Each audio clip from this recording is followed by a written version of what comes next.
오늘 말씀은 니느웨 그리고 요나에게 주어진 사명 네 번째 시간 이어가겠습니다. 지난 시간에는 요나서 1장 4절에서 17절까지는 요나의 도피와 여호와의 개입하시는 장면이었다고 말씀드렸습니다.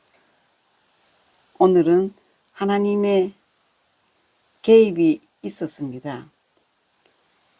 원래 요나서 하면 우선 고래 이야기를 생각하느라 이 말씀의 참뜻을 모르고 지나는 수가 많습니다.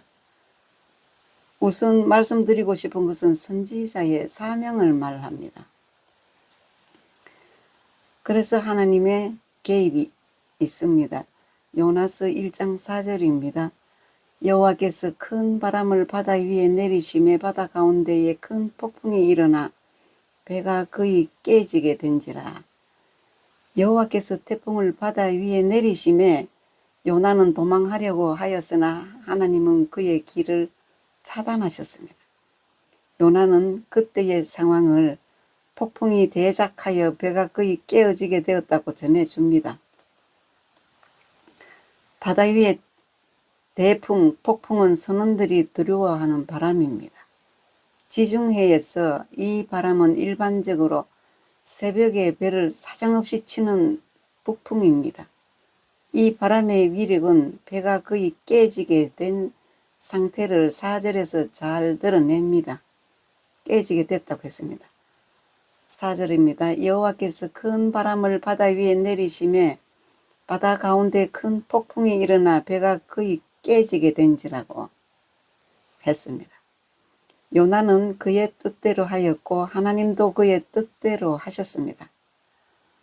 한마디로 말하자면 요나가 하나님의 명령을 거부하고 살기 좋은 곳으로 도망가는 중에 배에서 어떤 일이 일어났습니까? 배가 파산될 위기에 놓였습니다.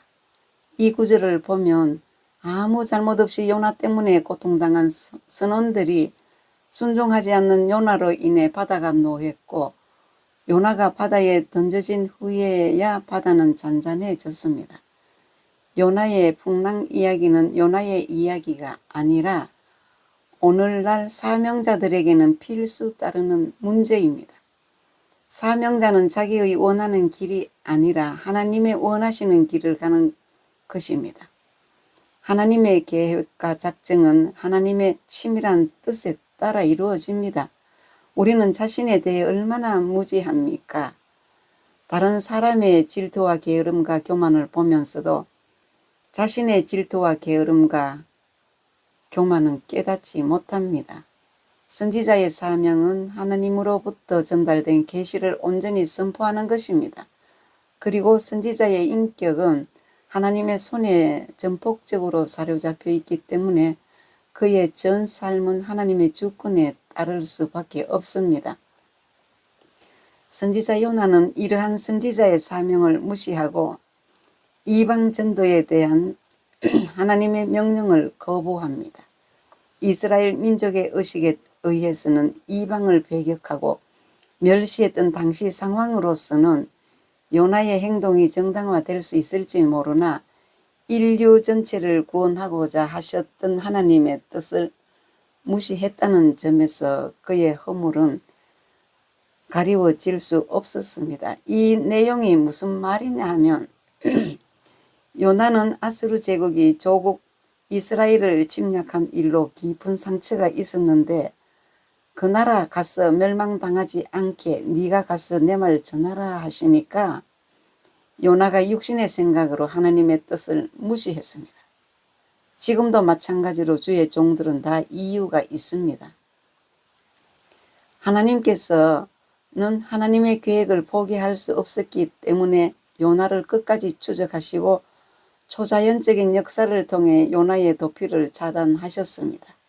그 이유는 하나님은 결코 당신의 뜻을 포기하시지 않으십니다. 로마서 8장 39절 보겠습니다.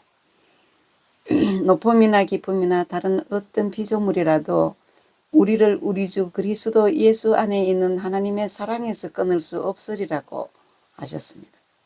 하나님은 인간에 대해 편견을 갖고 계시지 않으시며 모두 구원을 받기 원하십니다. 인간이 하나님의 눈을 피할 수 있는 장소는 없습니다. 만물의 창조이신 하나님께서 자연의 변화를 주도하십니다. 모든 재난의 궁극적 해결 방법은 하나님이 가지고 계십니다. 믿으십니까? 큰 두 번째, 요나서는 두 가지 중요한 사건이 있습니다. 하나는 큰 물고기가 요나를 삼켰다는 것과 또 한 가지는 니느웨와 같은 큰 이방의 성읍을 잘 알지도 못하는 한 외국인 전도자에 의하여 단시일에 회개하고 하나님께로 돌아왔다는 것입니다. 니느웨가 어느 방향이냐 하면 예루살렘 지중해로부터 약 400마일 떨어진 티그리스강 동편에 위치한 곳입니다. 요나가 사흘 동안 걸어야 할 정도로 큰 성읍이었습니다. 니느웨는 메소포타미아 지방 최대의 성읍 중 하나 산헤립에 의해 아수르 제국의 수도가 되었습니다. BC 708년에서 681년에 되었습니다. 창세기 10장 11절에서 12절 보겠습니다. 그가 그 땅에서 아수르로 나아가 니느웨와 르호보딜과 갈라와 및 니느웨와 갈라 사이에 레센을 건설하였으니 이는 큰 성읍이라고 기록되어 있습니다. 누가 했죠? 함의 정손들이 했습니다. 요나가 여호와의 낯을 피하여 달아난 후 하나님께서는 즉시 역사하기 시작하셨습니다. 하나님께서는 바다에 폭풍을 보내신 것입니다. 바닷속에 던져진 요나는 오히려 하나님의 손에 잡혔던 것입니다. 요나는 하나님께서 제공하신 고기의 뱃속에서 3일간을 지내면서 자신의 지난 가호를 철저히 반성할 수 있었으며 자신을 구원하실 이는 오직 하나님뿐이심을 깊이 인식할 수 있었습니다. 요나의 3일간의 물고기 뱃속 생활과 토해냄은 예수 그리스도의 죽으심과 부활을 예표하는 사건으로서 하나님의 초자연적인 섭리와 인류 구원에 대한 강한 의지를 보여줍니다. 요나서 3장 1절에서 10절입니다. 요나 선지자에게 두 번째로 말씀하신 내용입니다. 보겠습니다. 여호와의 말씀이 두 번째로 요나에게 임하니라 이르시되 일어나 저 큰 성읍 니느웨로 가서 내가 네게 명한 바를 그들에게 선포하라 하신지라.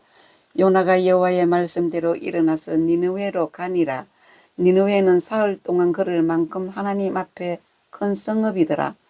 요나가 그 성읍에 들어가서 하루 동안 다니며 외쳐 이르되 40일이 지나면 니느웨가 무너지리라 하였더니 니느웨 사람들이 하나님을 믿고 금식을 선포하고 높고 낮은 자를 막론하고 굵은 베옷을 입은지라. 그 일이 니느웨 왕에게 들리며 왕이 보좌에서 일어나 왕복을 벗고 굵은 베옷을 입고 제 위에 앉으니라. 왕과 그의 대신들이 조서를 내려 니느웨에 선포하여 이르되 사람이나 짐승이나 소떼나 양떼나 아무것도 입에 대지 말지니 곧 먹지도 말 것이요 물도 마시지 말 것이며 사람이든지 짐승이든지 다 굵은 베옷을 입을 것이요 힘써 하나님께 부르짖을 것이며 각기 악한 길과 손으로 행한 강포에서 떠날 것이라. 9절입니다. 하나님이 뜻을 돌이키시고 그 진노를 그치사 우리가 멸망하지 않게 하시리라. 그렇지 않을 줄을 누가 알겠느냐 한지라. 하나님이 그들이 행한 곧 그 악한 길에서 돌이켜 떠난 것을 보시고 하나님이 뜻을 돌이키사 그들에게 내리리라고 말씀하신 재앙을 내리지 아니하시니라. 아, 대단하십니다. 큰 은혜입니다. 요나서 3장 1절에서 10절 말씀을 요약해 보면 하나님의 진노의 재앙을 눈앞에 두고 있는 니느웨 사람들이 이름도 모르는 한 외국인 전도자의 말 한마디 때문에 12만여 명의 니느웨 사람들이 멸망당하지 않았습니다.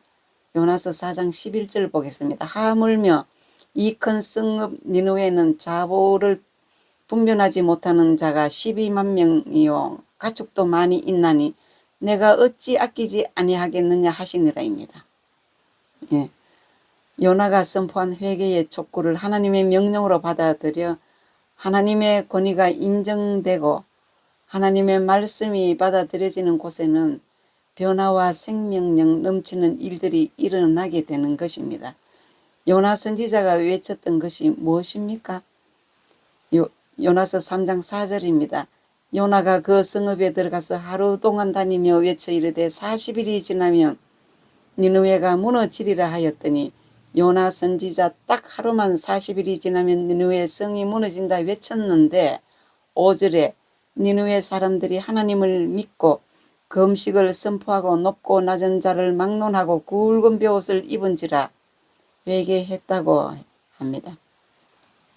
이 말씀을 보면 악독으로 하나님의 진노하심을 일으켰던 니느웨 사람들의 마음속에도 이전에 하나님께서 아담 마음 안에 넣어두셨던 말씀이 있었지만 하나님을 믿지 않고 세상 속을 가로질러 악독의 만행을 일삼았다는 것을 알 수 있습니다. 거국적인 회개 운동은 니느웨 왕의 조서에는 백성들뿐 아니라 짐승들까지도 회개에 동참하라는 내용이 선포되어 있었는데 요나서 3장 6절에서 10절까지 보겠습니다. 오늘은 여기까지 말씀드리고 다음 시간에 이어서 5번째 시간 이어가겠습니다.